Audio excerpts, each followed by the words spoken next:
ئەمێ زیاتر لە ستودیە گوتوبێژ بکەن هەردوو شروبەکارێن ئابووری یادگار سدیق و بەڵێن عزت لەگەل منە سپاس بۆ ئامادەبوون هەنگوو بەڵێن یادگار دەستێوا خۆش بن بلە ئەم ji هوکاران دەست پێ بکەین بەڵێن هەندیان بەحث بکەین ji her cihekî bipirسî belkî behsî hindeka babeta biket bi hûkar bînîtin û newisa be. Rastî hûkarên rast yên pişt vê dabazîna berçava ji nûşkî ve di dînar da roday çi ne? صالة وصالة بنيراني برزج لكاياديار اما لا تقريبا دو سه هفته او گوران كاريانه ورده دستيان پكردو برزبونوي ورده دولار برابر بدينار بينين لما ويا قسي زور لسر ام بابته كراو هر کسی کیش لرانگی خویه ونو آگای لسوچه کی بابتکه او بس او سوچه باز دکا يعني نبيني وخوانوي كي قشديري دقيق بو بابتك بكري اما ببردوان بدوادات شون بو بابتك نقل هوريها مال ديسكي ابوري كومالك هو كارهن ام كومال هو كار جوان كردوكا بهاي دولار بچن جوليك گورانكاري بسلابت يشك لسركيتين هو كار كان كگورانكاري لبهاي دولار الريا وبرامبر بدينار اشتا بنرتيكان كيش بنتشينيكاني ابوري عراق وكو ام رابورتي بانكي ناوندي عراق اما رابورتي بانكي ناوندي عراق كاني امرو نين رابورتكي امرو ياتاكو امرو نزيكي بنجاب بيتوا جاي سبيدلم اما نتيجه اما همو او نتيجه اما بين همو سالبه همو ناقص درشوا ناقصك بون يدكي بانكي ناوندي عراقي ناقص درشوا باشا دراوي درچو لبانك ناقص درچوا براوردي يدكي دراو با او باريك خرجيكا او يشر ناقص درچوا يعني اما تقريبا هشت نوع حقله هر نوع حقلك ناقص درچوا هل نوع حقلك وضع باشنيه همي سالبه لا كاتك اما لشجمانجي يكمي بيشوا يا لشجمانجي كوتاي صالي بارا اما همي لحالتي اساي خويا ابونو سرج وزياده انا ابو اسا همي ناقص بوتو كواتي اما اگر بقرين بو هوكاري لاوازي دينار يكمين هوكار كبنشينيه هوكاري يعني او هيكل يا ابوري عراق كتيادروز بو كي شكل شي ايا ام كيشاني كدروز ولا كيش بنرتيكاني ابوري عراق اتوانيت بون 3000 4000 دولار برز بكاتو باشا بون من لحالتي اساي لسيونو تشلويكا وسطابو بپی اما به اگه هوکارکانی تری لیب کیتوا بس ام راپورتا سری اتوانه پی مامبل دلار لچلوسه عبی باسته لچلوسه چلو چوارا هوکاری تری جن که گانیان 50 گانیان چلو نو چلو هشت کاتی کلا چلوسه چلو دوبو ام راپورتاش وضع من باش و پی راپورتا وضع عراق باش بپی ام راپورتا اسم اگر همو هوکارکانی تر درکین بس ام راپورتا بس بو وی دلار 100 دلار بس 30000 چلو چوارا باشه بلند دست خوش چه هوکار دی ابتنی اونینه کاور ئێمە لە سەرەتا ئەم ساڵەوە بێگومان سیستەمێکی نوێ لە دەواازە سروریەکانەوە جێبەجێ دەکرێت ئەمە ئەسیکۆدا ئەمە هۆکاری هەرە سەرەکی بەرزبوونەوە و نادڵنیایی بۆ لە نێو بازاڕەکاندا چووکە هەم بازرگان هەوا هەم ئێمەش وەکو هاوڵاتی ترسمان هەیە لەوەی کە ئایا داهاتووی بەهای دینار و دۆلار لە بازاڕەکاندا دەکەوێتە مەترسیەوە و بە چ ئەراسێک دەبێت بەڵام ئەو ترسێکی ئێستا لە بازاڕەکاندا بە شازشی گشتی هەیە دەگەڕێتەوە بۆی کە ئەو نادڵنیایە و بازرگانان لەوەی کە لەگەڵ سیستەمە نوێیەکەدا ڕانەهاتوون بە ئەستەم دەستیان بە دۆلار دەگات لە بانکی ناوەندی لە بانکە تایبەتەکانی باشە گوتنەتەبیرەتە ناچیتر ئەف ترسە جێ خوددایە بەڵێن هەر جارێکێت سیستەمێکی نو هات دیسان ترس چێت بە بازار شڵە دژێتون و دینار داد بازیتەوە تنێ نەڕاهاتنە وەکیتە بەحسکری هێشتا ڕانەهاتینە ژ بەروەیە ئەگەر لە 2025 کۆمەڵی گۆڕانکاری ڕویان یەکێ لەو گۆڕانکاریانە لا بردننی مەنەسەی پێدانی دۆلار بوو ئیعلان نەکردنی خستنەڕووی دۆلار ئەمە یەکێک بوو لە هۆکاران کە ئەو ترسە لە بازاران نەیەڵێ دەتر خەڵک چاوەڕێ ئەوە نەکابزانین ئەمڕۆ چەند خراوەتر چەند نەخراوەتر یەکێکی تر لە مشکیلەکان ئەو ئەسیکۆدایە بوو بە ئاشکرا ئەسیکۆدا یعنی زۆر دەمێکە جێبەجێکراوە بەڵام دواوادە بووی هەموو بازرگانان بچنە ناوی یەکی 2026 نەنوێ بواتە شتێکی نوێ نیە شتێکی عراقیش نییە ئێمە بە کێشەیەکە ئێستا ئەوەی کە بێبەش بۆ لە سیستەمی ئەسیکۆدا و ناتوانێت بەشداری بازرگانانی هەرێمی کوردستانن بەڵام ئەوی هۆکارە بۆ بەرزبوونی دۆلار بەغدا یعنی ئێستا سەیری جیاوازیەکە بکە بەغدا بەردەوام 1000 دینار زیاترە لە هۆکاری دیکە هەیە لەوێ ئێستا کاتێک تۆ باسی سیستەمی ئەسیکۆدا دەکەی باسی مامەڵەی فەرمی دەکەی لە چوارچێوەی ئەوەی کە حکوومەت ئاگادارە چی دێتە ناو وڵات و چی دەردەچێت باش ئابووری عراق ئابووریەکە کە سەدا چلی ئابووری سێبەرە واتە تۆمار نەکراوە لەلای حکومت دیار نییە کە ئایا ئەم چالاکیە بازرگانیانەی کە ئەنجام دەدرێت لە چوارچێوەی حکومەتە مۆڵەتی وەرگرتووە ئەمە هۆکارەکەیەتی بازرگان کاتێک مۆڵەتی وەرنەگرتووە و لە چوارچێوەیەکی یاسایی کاڵا هاوردە ناکات دەکرێتەوە نێو بازارەکان دێت لە بازاری ئازاد دۆلار دەکرێت بە 10,000 گرانتر دەکرێت زۆر لای ئاساییە چونکە یەک خۆی لە باز دەزێتەوە دوو ئەمە بیرمان نەچێت لە بەغدا و لە ناوچەکانی دیکەی عێراق یەک کێشەمان هەیە کێشەیەکی گەورەی ئەویش بەرتیل وەرگرتن و لە بازرگانان کاتێک بازرگان ناوێرێت ناتوانێت سەرمایەکەی خۆی ئاشکرا بکە لەبەرەوەی لە بەغدا لە ناوچەکانی دیکە بەرتیل و پارە لە بازرگانەوە دووسێ هوکاری دیار لە پشت ئەودا بازینەی لەم کوتەیە ڕوویدا بە بچینتە بەحسا بەغدا کە بچینە بەغدا شبانژی دیفچوون کرێ دناوە بازارە دراوێن بەغدادا کۆ حاضر بوو ئەم دلگەل زیدەتر سەر ئاغڤین ددەمەکێدەیەک و یەک ژ هوکارên dijî têne gotin ji xwe wextê hokarek hate pêş ku esî ku data behez kir girêdayî bazirgana bixwe ye yanî hin bank hene pêştir eger muamelayê wa bi hizaran mamela rojê encam dabin ev ro bank bi sîh çil bankan encam hewaleya ev tirse bû bankê û bû bazirganan bes hekermstekê nav bazarda geştek xelkê asayî ji ji wê yekê زەمن ئەمڕۆ پەیوەندی بە چەند نووسنگەیەکی ئاڵگۆڕی دراوە کرد لە سلێمانی و لە هەولێر تەنانەت حواڵەکردنی دۆلار بۆ دووبەی بۆ تورکیا گرانتر بووە لە چەند ڕۆژی ڕابردوودا بۆ نەکردۆ دەفتەرێک دۆلارت حواڵەی دووبەی کردبە چ دۆلاری لەسەر بۆ ئەمڕۆ بۆ 100 دلار بەرز بۆتەوە ئەمە بۆ چی دەگەڕێتەوە بۆی کە بازرگان بۆ ئەوەی مامەڵەکانی ئەنجامدا دەستی بە دۆلار بگە هاتوتە نێو بازارەکان بۆ ئەوەی دەستی بەو دۆلارە بگات و لە بەرامبەردا کاڵای پێ هاوردە بکات ئەمە هۆکارێکی هێرە سەرەکیە بیریشمان نەچێ ئێمە کۆتایی هەموو ساڵێک خواسێکی وەرزیمانەیە ئەو خواستە دۆلارە کە بۆ مەبەستی گەشتکردن و گەشتیاری کاتێک هاوڵاتیەک دەچێتە دەرەوە ناچارە دۆلار بۆ مەبەستی گەشتکردن لە بازارەکان بکڕێت بەزەو بە هەموو پێرە بێسە کۆتایی بێت کوتایی هات هاتنەوەی وەرزی ئێمە بینیمانە تاوەکو 15 مانگیش زۆر ئاسایی وەکە دۆلار ئەو کاریگەریەوەژی مایە وەکو یەکێک لە هوکارەکانی دیکەیدا ئەم کاریگەری هەرماوە چووکە تاوەکو دۆلار دەگەڕێتەوە ئاسایی خۆی و بازارەکان ئەو دۆلاری کە چۆتە دەرەوە دێتێنەوە ناو بازارەکان کاتی پێویستە باشە بەڵێن مەزار محەممەد ساڵحمان قسە لەگەڵ کردوێنێ وتی کاتیە ئەمریکا ڕووداوە مەبەستی ئەوەی کە ئەسی کۆدا بەشی خۆی بووتە هوکار لەسەر بەرزبوونەوەی زیاتری بەهای دولار کاتیەکەی مەبەستی چەندە ئەمە چەند هۆکارێکمان باس کرێتە ئەسە بێجگە لەو هۆکارێکە من لە یەکەم قسەیە باسم کرد کە هۆکارە بنەڕەتیەکانی ئابووری عێراقا هەموو هۆکارەکانی تر کاتین هەموو کاتینە ئەمەش کە پێم وتی ئەو هۆکارە بنەڕەتیە ئەتوانێت دۆلار لە 144 بهێڵێتەوە نێڕۆلەوە زیاتر بێتە خوارە بشێت تا ئەو پەڕی 41 بەڵام هۆکارەکانی تر کە دوێنێ گەیانیانە 47 و 48 و نزیکی 50 بوو زۆریان دروست کرد ئەوانە کاتی بوون لەبەرەوەی هەموو هۆکارەکان بۆ منە ئەستی کۆدای ئەکرێ بە ڕێگەیەک لە ڕێگەکان هەل بکرێت یان ئەسڵن بازار خۆی ڕائێنە لەگەڵ بابەتەکەیە بابەتی سەری ساڵە بە هەمان شێواتر شتێک کۆتایی هاتووە بەڵام یەک کێشی سەرەکی هێرەیە ئێمە بازرگانێکی گەورەمان لەگەڵ ئێرانە باشە ئەم بازرگانیەکی نافەرمیە دۆلار هیچ کەس ناتوانێت دۆلاری فەرمی وەرگێ بۆی شت لە ئێران و هاوردە بکە بەڵام هەر هاوردە شەکرێ و چەند ملیار دۆلارێکیشە بەبەردەوامی ئەمەوە ئەکادێمە بەردەوام دۆلارێک لە بازارەوە بکێشتێتەوە بۆ هاوردەکردنی کاڵا و بچێ بۆ ئێران بێجگەلەوە ئەم بابەتە هەیە میدیا بە هیچ شێوەیە نەچوە بەلایە من بە دوواداچوونم بۆ کرد لەم ماوەی پێشوە ینی خەڵک زۆر بە وردی ئەمەیان بۆ باسکردم خەڵکێک ناو بابەتێک خۆیان دوور لە ڕووی ئێوە هەشە حازیر لە ناو بینەرانیش بەکەر و بێستر دۆلار براوەتە ئێران لە حدودەکان و بەکەر و بێستر باشە یعنی دۆلار لەوە دەرچوو بۆ هاوردەکردنی کاڵاوە لە بەرامبەر دۆلارەکەی 50,000 ینی دەستەی 50,000 هاتوتەوە بۆ عێراقی ینی لە ئێرانەوە عێراقی هاتوتە ناو عێراق دۆلار براوەتە دەرەوە ئەمە کارەساتەکەش دەچیوە سەرچاوی دو سێ مانگە بانقی ناوەندی ئێران پێدانی دۆلاری فەرمی بە بازرگان بە هەموو شێوەکان ڕاگرتووە بازرگانی ئێرانیش بۆی بتوانێت کاڵا لە تورکیا و لە چین و لە وڵاتانی ترەوە هاوردە بکات پێویستی بە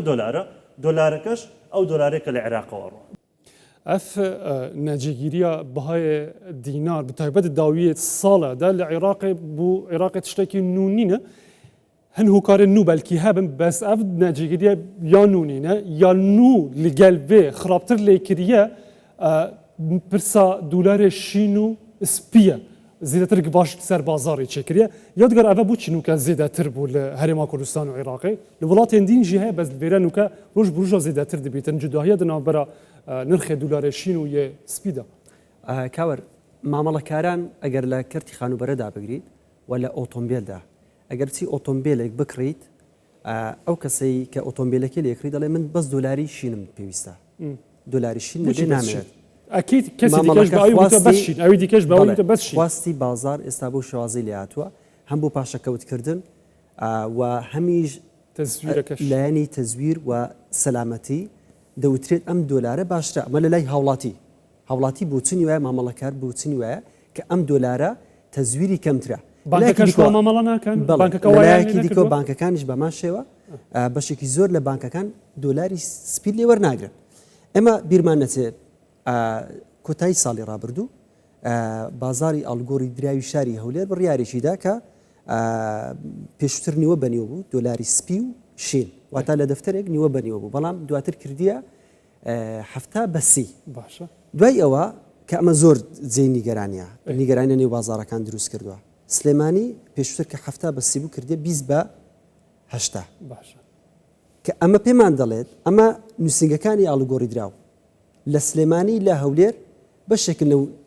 جیاوازێک کە لە بازارەکاندا دروست بووە دروستیان کردووە ئەنێ ئەم گاپەی کە پێشووتر لە نێوان دۆلاری سپی و شیندا هەبوو بۆ شێوازەی ئێستا نەبوو ئەوان ئێستا بەرژەوەندیان تێدا هەیەن وەکو ڕێک خستنەک وایان کردو بۆی لە کۆنتڕۆڵ دەبێت ئێوە ئەو نووسنگانی ئاڵوگۆڕی دراوت چ لە سلێمانی هەولێر شارەکانی دیکەی هەرێمی کوردستان و بگرە ئەگەر پەیوەندیان هەبێت لەگەڵ شارەکانی دیکەی عێراقیش بڕیارێک و ئەنجومەنێکدا بنێن بەڵێ کەوا بڕیارێک دەدرێت لەسەر دۆلاری سپی و شین لە مامەڵەکاندا کاتێک وەردەگیرێت هەفتا بەسی بە هەموو ناوچەکان بۆ شێوازە بێت بەڵام لە هەولێر کاتێک بڕیارێک دەدرێت لە سلێمانی بڕیارێکی دیکە دەدرێت تەنانەت دوای لێ هاتووە تۆ ئەگەر دۆلار لە سلێمانی بینیتە هەولێر حواڵەیەکی لە دەفتەرێکە 20 دلار پێ دەدرێت بەڵام لە سلێمانی کە لە هەولێرەوە بینێریتە سلێمانی دەبێت 20 دلار زیاتر بدەیت کە لە شارێک بۆ شارێکی دیکەی هەرێمی کوردستانە بۆچی چووکە جیاوازی هەیە لە نێوان ئەو دۆلارە لە سلێمانی سەدا هەشتای دۆلاری شینە بەس لە هەولێر سەدا هەفتای دۆلاری شینە ئەمە ئەم جیاوازی دروست کردووە با باسی پێشبینی دۆلاریش دێمە سەر ئەوە بەس شینەکە بە زیاتر ڕاوەستین لەسەری ئەوە پرسەکە خەڵک هەمووی پێوە نیگەران بەوەی کە سپی هەیەی یان دەڵێ بڤەرەوەرەگەر وەردەگرێت ئەنجومەنی دراوی شاری سلێمانی لەگەڵ ئەنجومەنی دراوی شاری هەولێر بڕیارێکی هاوبەش بدەن باش ئیشەکە لەسەر ئەوانەوە لەسەر ویسم باسی ئەوە بکەم یان لە دەرەوەی وڵاتیش ئەوە ئەو کێشەیە نەک من پەیوەندیم بە بانکی ناوەندی کردووە بانکی ناوەندی دەڵێت ئەمە پەیوەندی بە ئاسایشی ئابووریەوەیە ئاسایشی ئابووری کاتێک بڕیار دەدا ئەوەی کەوا لە نووسنگەکانی ئاڵوگۆڕی دراویش درراوە لە هەولێر لە سلێمانی ئەمە ئاسایشی ئابووری ئەم بڕیاری داوە ئەو دولارەی دەسوڕێتەوە بووی دەگرێتن شارەکە و شێوازای شین بەیان سپی وەردەگرێت بانکەکە بانکەکان وەریناگرن وەریناگرێت زۆربەی بانکەکان دۆلاری سپی وەرناگرن باشە ئێستا بەشێکی ئاڵوگۆڕی دراوەکانیش کە هەیە هەر دوێنێ من مامەڵام کردووە لە ینی پارەم گۆڕیواتەوە شین و سپیەکە وەک یەکیان وەرگرتووە ئەمە ڕەنگە هەندێک نووسنگە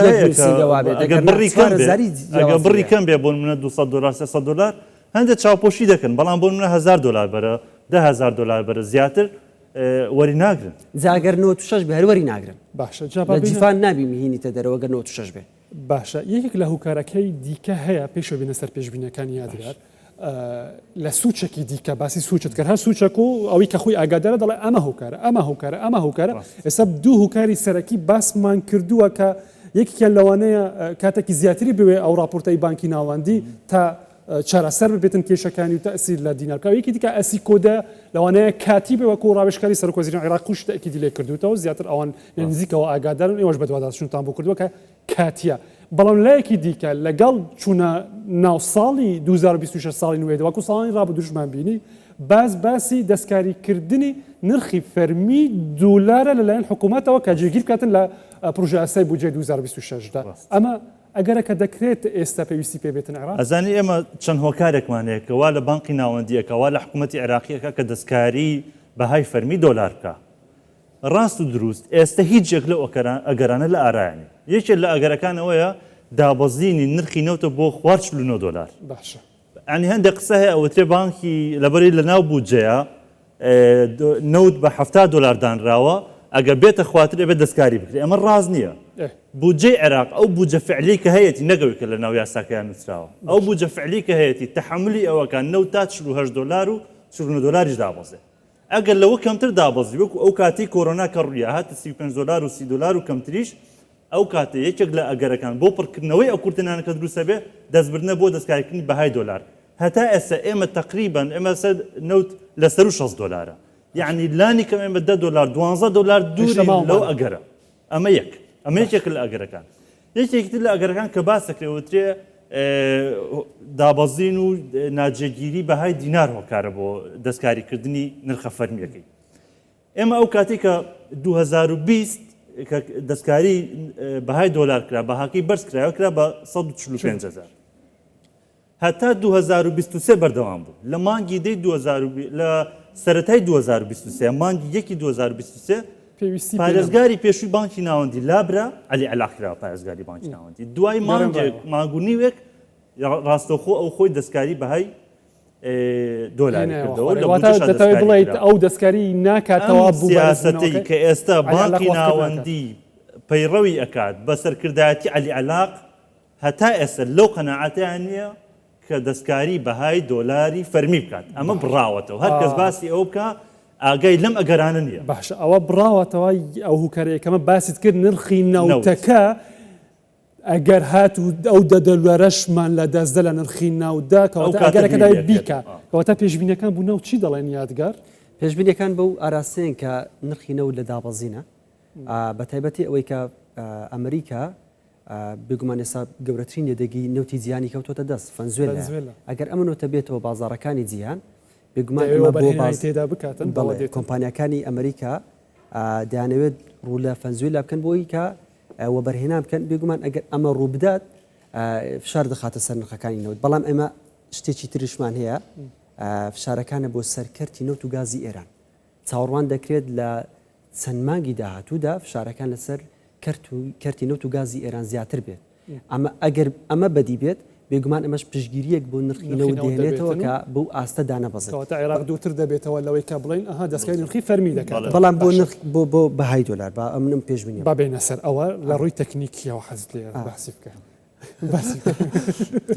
سەر ما بوو لەسەر ناوتەکە حەزی لە تەکنیکیەکەیە پێشبینی بۆ بەهای دۆلار نەگەیشتە 50 ئەگەر گەیشت بە 50 من هێلی سوور کە بۆ بەهای دۆلارم دیاری کردووە 150,000 دینارە ئەگەر بێت و لەژێر ئەم ئاسە بمێنێتەوە من پێشبینی دەکەم لە چەند مانگێکی کەمدا بەهای $100 بێتە 136,000 دینار لەسەر چه ئەساسەکەەوە یادگار ئێمە ڕاستە کە خواز لەسەر دۆلار زیاد بووە بەڵام ئێمە کورتێنانمان هەیە لە نەختی دینار لە بازاڕەکاندا بەڵێ زۆر جار ئێمە کەمی دیناریشمان هەیە ئێستا من دینارە لە نێو ماڵەکاندایە و لەگەڵ ئەمەشدا ئەو دینارە کە لە نێو جیفانی ئێمەدا دەکرێ نەمێنێت ئەم ساڵ گۆڕانکاری بەسەردادت چۆن وڵاتانی دراوسێ لەوانە ئێران سووریا دەستکاری دراوەکەیان کردووە 4 لا بردووە ئێران وەروە سووریا 2 لا بردووە ئەگەرێکی زۆر کراوەیە عێراق هەمان هەنگاو بنێت 3 سەر دراوەکەی کەم کات و بۆچی تۆ دەیت سیستەمی ئەسیکۆدا جێبەجێ دەکەی ئەم سیستەمێکی جیهانیە تۆ دەتەوێت بچیتە نێو بازاڕەکانی جیان بازرگانی جیانی کە تۆ دەیت بەو شێوازە دەتەوێت بچیتە نێو بازاری جیانی بێگومان دەبێت دراوەکە تێوەرشی ستانداردیە بێت ئەمە ئەو پێشبینی $136,000 بۆ دۆلار بۆ کێ یعنی تا کۆتایی ئەم ساڵە تا چەنە ئێمە زۆر ئاساییە لە چەند مانگی داهاتوودا بە تایبەت ئەگەر بێت و سیستەمی ئەسیگۆدا ئێمە دەبێت بازرگانان خۆیان لەگەڵ ئەم سیستەما ڕابێنن تاوەکو زووتر بازرگان خۆی لەگەڵ ئەم سیستەمە ڕای دێنێت ئەمە زۆر بە ئاسانی دەکرێت ئێمە لە 15 ڕۆژدا دلار ببینین بە 16,000 دینار بازرگای لەگەڵ ئێرانە قەت ڕێگە نادا دۆلار بگاتە ئەو دلار دەبێتە لەبەرەوەی ئێمە بەردەوام 15 بۆ 20 میلیاردمانە چێتەوە بۆ ئێران بەبێ ئەوەی لەناو ئەسیکۆدایە بێت ئێمە ئەسڵەن ئەم دۆلارە دێتە 132,000 دیناریش دەبینێت دوای ئەوە دەستکاریکردنی باهایی ئێمە لە درێژمەودادا لە ساڵی داهاتوودا دەکرێت ئێمە دۆلاری 120,000ریش لە بازارەکاندا ببینین بەڵێ ئەمەش دەکرێتە بەدیدێت و سفرەکانی سەر دیناریش لا دەبرێت بۆچی چووکە زۆربەی مامەڵە ناوخۆیەکان دەکرێن بە دینار بە دینار ئێمە پێویستیمان بە دلاری کاژ نابێت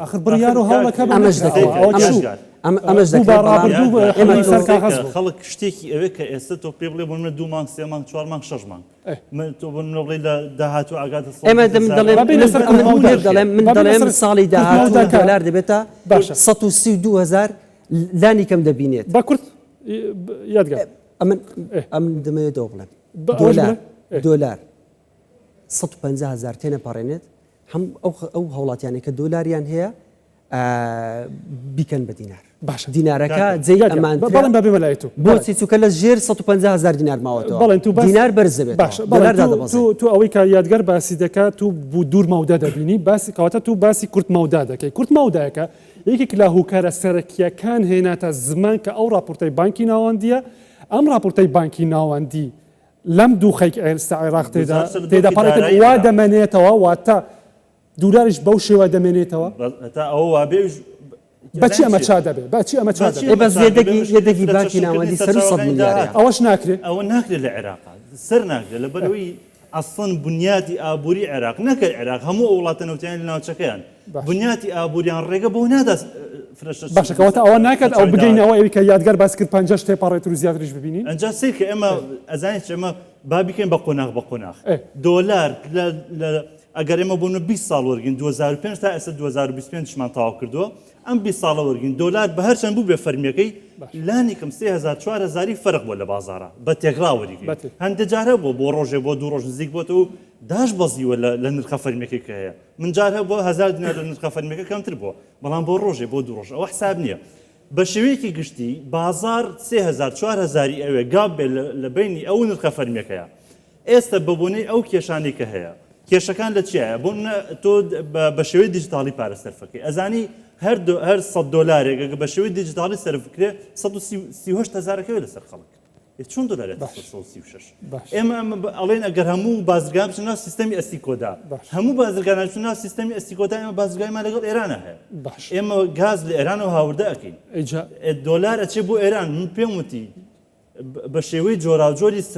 هەر سەر سوڕ ئەمێنە کە باسەکرێت چۆن دۆلار ئەبرێتە ئێران دێنە سەر ئەوە زیاتر لەسەر ئێران و ڕەوشی ئابووری ئەو وڵاتە و تمەنەکەی ڕادەوەستی با ئەو راپۆرتە ببینین کە تومان لە ژێر ڕەحمەتی ئالۆزی و پێشاندانên تهران گەیشتە نزمترین ئاستێ دیرۆکی بەهای تومان دە بازاراندا گەیشتە 14,300,000 بەرامبەر بە 100 دلار ئەڤژی نزمترین ئاستاوەیە دیرۆکیە تومار کردبیتن سەرباری وێک و حکوومەتە ئێرانێ بڕیاردە مەهانە ji بۆ هەر وڵاتەیەکی کو چارچوبەیەکەدا تومارکردینە 8 میلیۆن تومان بەخە سەر هەژمارەوان یا بانکی بدە لێ نەبوو ڕێگر ji پێش داکەتنا زێدەتر یا بەهای تمەن لێ زۆر بلەستر ژی ئاراستەیە داکەتنا تمەن گرتیە و شارازە پێشبین دکن دە چەند هەفتیان بێدە بگەهە 16 میلیۆن تومان بۆ هەر 100 دلارێکی ئەvە شارازەیان ئێرانێ وها پێشبینیکردن. هاوکات لەگەڵ لادانی دراوی بیانی بە نرخی حکومی بەڕوونی دۆلاری حکومی گوتەبێژی حکوومەتی ئێران ڕایگەیاند لە هەفتەی داهاتووەوە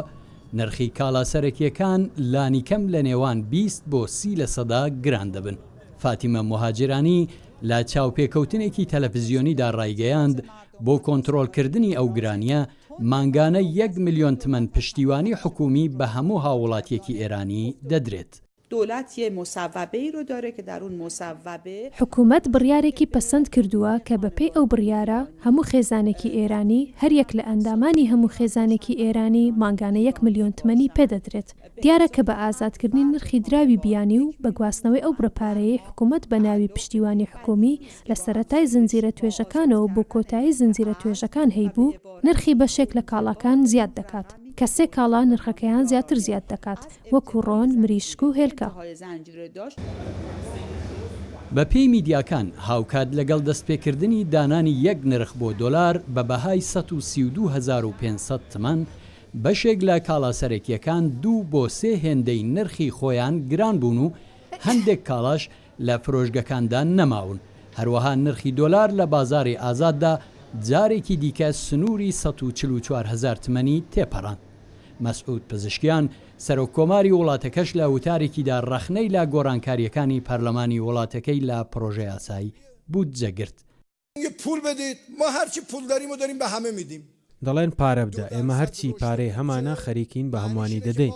2% گەشەی بودجەواتاکەی ئەوەیە کە تاوەکو ئەو جێگای ممکن بووە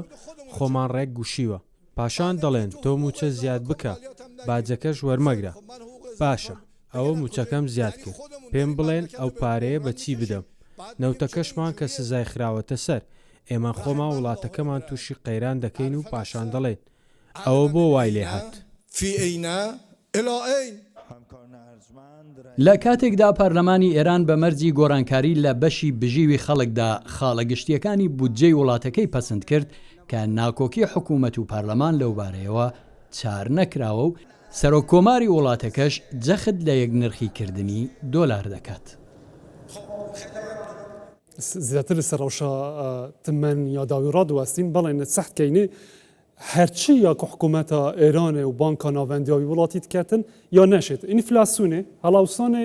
چ نەبیت هەر ڕاگریتن و تمەنژی ڕابگریت زیاتر دانەکەویتن. ڕاست ئێران بەهای تومەنی ئێرانی گرێدرا بە ئابووری ئێرانەوە ئابووری ئێرانش بەدەست دەیان و سەدان سزا و گەمارەوە ئەناڵێنێ. هۆکاری ئەم دابەزینانێ ئەم کۆتایی بەهای تومەن سیاسیە. ئەم جارێکەش لێرە باسمان کردووە لە دوای 7 ملیۆن و 6 ملیۆنەوە دۆلار یعنی 100 دلار بەرامبەر 6 ملیۆن و 7 ملیۆن کە بووە بە 9 کە بووە بە دەبوو بە 11 ئێستا بۆ بە 14 ملیۆن هەموو هۆکارەکە سیاسیە. ئەگەر هۆکارە سیاسەکانی لێ دەرکەی تومەن ئەوێ بە 6 و بە 7 ملیۆن بێت. ئەم 6 ملیۆنە زیادەی کە کردوێتی بە دوو ئەوەندە هۆکارەکە سیاسیە. ئێستا بۆ ئەگەر ڕابگەێنرێ بەیانی ڕافایل گۆرۆکسی کە سەرۆکی ئاژانسی وزەیە سەردانی ئێران بکە 2 ملیۆن لەو دەگۆڕێتمەە لێ ئەبێتەوە. هیوایەکیش نییە بۆ ئەوە ڕاستەکە بگۆدرێتن هەم دانوستاندنەکان هیچ هیوایەک نییە کە بۆ منە دانوستان دەست پێ بکاتەوە سزاکان بکرێن لەوانێ ئەمە ینی هەتا بەم ئاراستە دۆخە سیاسی بەردەوام بێ دۆخی ئێران و بەهایتمە لەمە باشتر نابێت بەڵام لەبەرەوەی هۆکارەکان سیاسیە ئەکرێت لە ماوەی 2-3 ساعتە دۆخەکە بگۆڕێت. کەواتە دەتوانین گەر لە ڕووی تەکنیکیەوە باسی بکەین یادگار دەتوانین چه ئاستێکی دیکەی دابازین ببینین ئەگەرێکی کراوایە زیاتریش دابازین. کاوەر لەگەڵ چەند برادێرێک گفتوگۆی ئەومان دەکرد لەسەر تومەن و دراوەکانە باسیۆمان دەکرد ئەگەر ئەو کەسەی کە دەست لە تومەن نەداوە دەبێت خۆی با دەوڵەمەند بزانێت چونکە ئەگەر چەند ساڵی ڕابردوو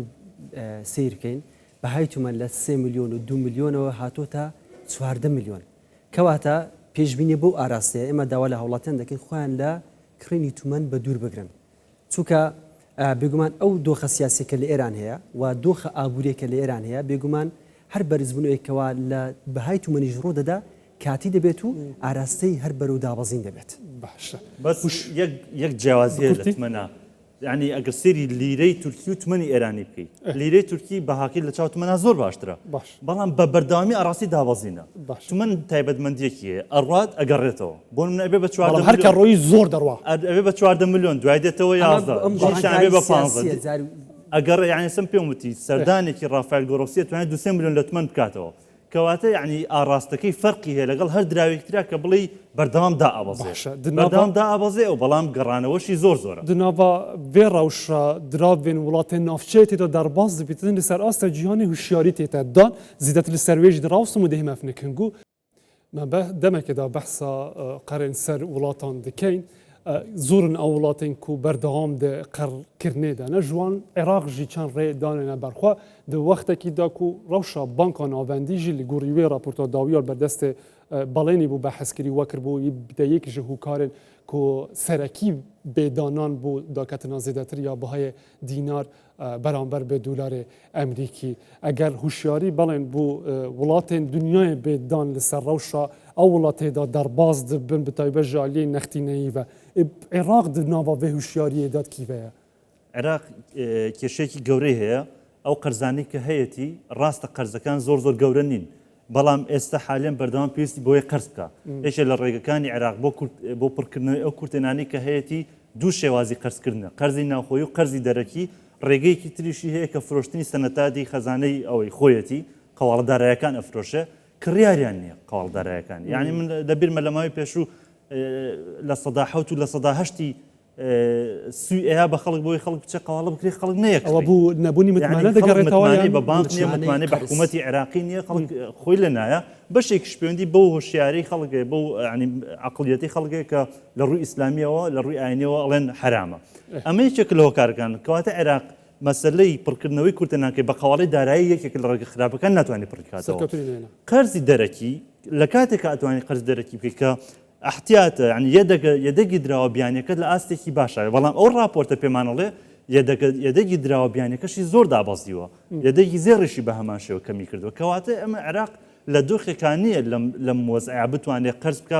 بە مرتاحی ینی بەبێ کێشە قەرز بکە لە بەروی خۆی کێشەیە ینی چەند ڕێگەیەکی لە بەردەسای هەموو ڕێگەکان لاوازن و هەموو ئەمانە پێمان ئەڵێن کە داهاتووی عێراق داهاتووی قەرزەکانی عێراق نەک ناتوانێت سەبوونە پار ساڵی پێشەستە ساڵنیوی پێشەستە قەرزەکان بە ئاراستی کەمبوونەوە بوون وردەوردە لە عێراق ئێستا عکس بۆتەوە دیسان قەرزەکانی زیاد بێ دەکەی کەمەکاتەوە و ینی دۆخ لەگەڵ دابازی نرخی نەوت زیاتر قەرزەکانی کێشەیەکتری هەیە عێراق هەرچەندە لە یاسای بودجەیە ئەو خەمڵاندنی بۆ کورتێنان کراوە خەمڵاندنێکی زۆر گەورەیە یعنی خەمڵاندنەکە لە واقعەوە زۆر دوورە لەبەرەوەی ئێمە لەوێ لە بودجەیە 64 تریلیۆن دینار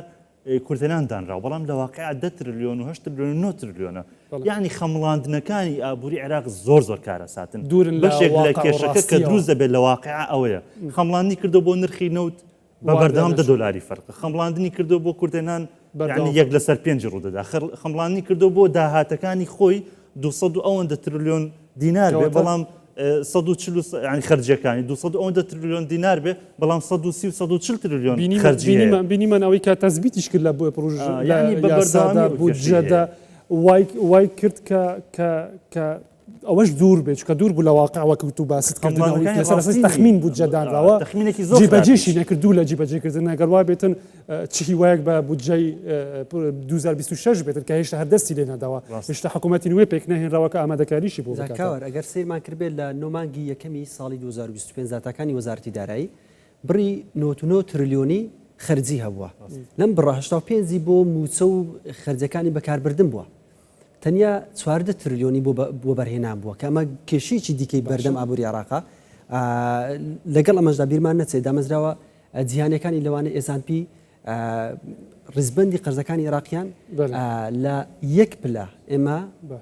عێراق لە سۆماڵ و سوودانەوە دوورە واتە ئەوەندە متمانەی لەلایەن وەبەرهێنەرانی بیانیەوە لاوازە باشە بە داویەدا وەختێ مەگەلک نەما بینە سەر نرخێن داوی گوهارتن ڕوودانە دەبێت سەعاتێدا لەگەل دەستپێکی ئەگەر نرخابینە سەر ئەکرانیان ببینین هابوو چەند 145305 و 145705 گوهارتنێک ڕوودا لەگەل دەستپێکا دەمژمێرێ بلندبوونێکا دی پێوە دیارە یادگار گوتنەوەتە سەرێ دەما سەعاتێکێدا ئەو گۆڕانکاریە چێ بوو چییە؟ ئاسایە بۆچی ئەم دراوە دۆلار بەرامبەر بە دینار ئێمە چەند ڕۆژێکە لە دۆخێکی نازیگیردایە و ئێستاش جیاوازی دۆلار لە بازارەکان و بانکی ناوەندی گەیشتۆتە زیاتر لە دەست لەگەڵ دوێنێ 4000 فەرقە باشە کەواتە دەتوانین بڵین زیاتر ئاراستەکە بەرەو دابەزینە ئاراستەکە بەرەو دابەزینە بەڵام بەو مەرجێکەوە بازرگانان چیترنێن ئەو دۆلارێکە بۆ هاوڵاتی هەیە لە ئێمە بیبەن و بۆ بازرگانی دەرەکی بەکاری بێنن دەبێت بگەڕێنەوە ناو سیستەمی نوێ بۆەوەیکەوە ئەوە ڕێگەشان بۆ خۆش بکرێت لەیان حکومەتەوە و هانی بازرگان و هاوردەکاران بدرێکەوە بڕۆن پەنا بەنەبەر بانکەکان و وەسەکۆ فەرمیەکان بۆیکەوە دۆلار سپاسماندوو نەبن یادگار سدیق و بەڵێن عەزات شوڕەکارین ئابووری و هەفکارێنمە لە دیسکی ئابووری کوردستان 24 سپاس بووە ماندوو نابن سپاس بۆ بینەری و بیسەریاواژی ڕۆژاوی نەخۆش.